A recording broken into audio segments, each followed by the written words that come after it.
சாப்பாடு ரெடி ஆயிடுச்சு. சாதம் அடி போற டீயா போடல வந்து போறேன்.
மேலே தெரிவது அர்த்தநாரீஸ்வரர் கோயில். திருவண்ணாமலையில் மிக புகழ்பெற்ற அர்த்தநாரீஸ்வரர் சன்னதி இது. பளிங்கு குன்று மடத்தில் காட்சிகள்.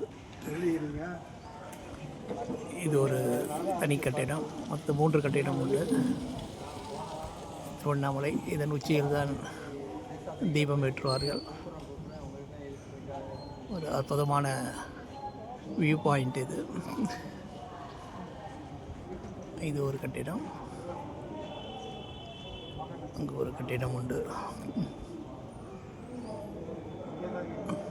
இதை தவிர 2 சித்தர்களின் சமாதி உள்ளே அமைந்திருக்கிறது.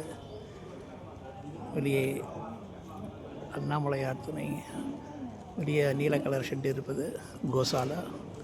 மேலும் இங்கு போலீஸ் ட்ரைனிங் மற்றும் மிலிட்ரி ட்ரைனிங்க்கு தனியாக அமைப்புகள் உள்ளன. அதை இலவசமாக அவர்களுக்கு தங்குமிடம், உணவு வசதிகள் செய்து பயிற்சிகள் தரப்படுகின்றது. இதுதான் டைனிங். குறைந்தது 400 பேர் இங்கே அமர முடியும். இது அன்பர்கள் தங்கும் ரூம் கட்டிடம்.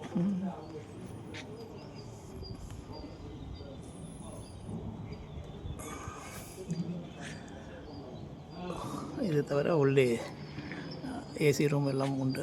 பெரிய மடம் இது. நான் வெளியே மட்டும் எடுத்து எங்களுக்காக காண்பித்திருக்கிறேன். ஹரி ஓம் தஸ்ஸத்.